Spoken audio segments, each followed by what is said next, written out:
Welcome back. Continuing the news. Where are our rafts?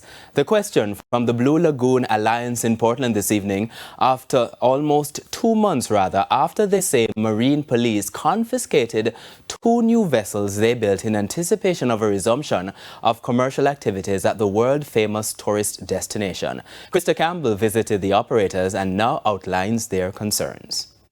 While most persons were preparing to ring in 2026, over the last few days of December 2025, raft captains at the Blue Lagoon in Portland say they were preparing for the resumption of commercial activities.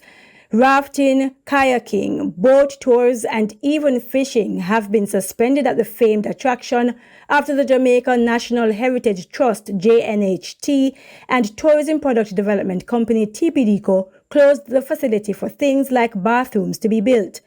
The facility was reopened in June 2023, but local tradesmen say they only heard news that commercial activities would resume in the first quarter of 2026, so they started to make preparations.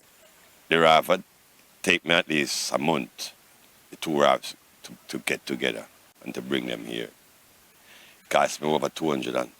I don't check most of the money like wire and nail, and I don't put them in it because they just come straight out of my pocket. Members of the Blue Lagoon Alliance pooled resources to pay persons to make and transport the rafts from the Rio Grande Valley area of Portland.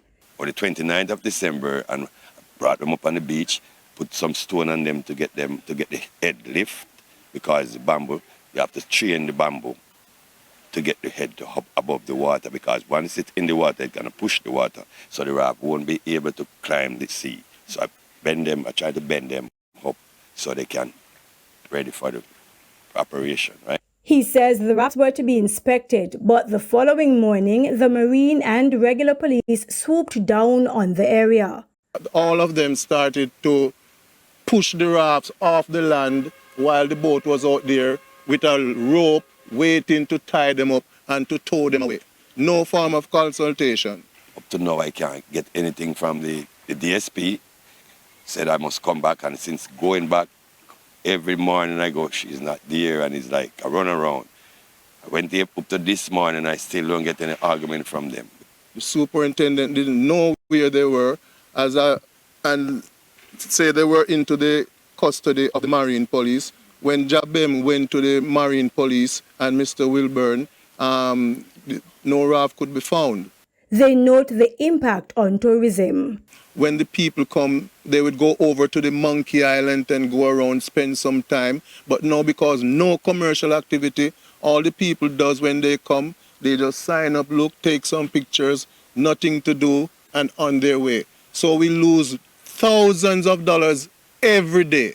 Our initial investment will be $200,000. However, over time, we think these rafts could bring us $700,000 to $1 million each before they are repaired once.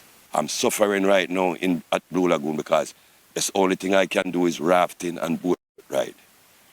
I'm not a vendor, I don't sell anything inside here. All I can do is spend a few of my life jacket for $1,000, and that can't help the situation. The Jamaica Beach Birthright Environmental Movement, JABEM, has been trying to get answers for the raft captains and says it's considering taking legal action. TVJ News also sought responses on the missing rafts as well as the delays in resuming commercial activities at the Blue Lagoon, but neither the JNHT nor TPDCO have honored their promises to respond. So, as the world-famous Blue Lagoon sits silently under a setting sun, the local tradesmen continue to sound the alarm for red tapes to be removed so business can be fully restored in the area. Reporting from Portland, I'm Krista Campbell for TVJ News.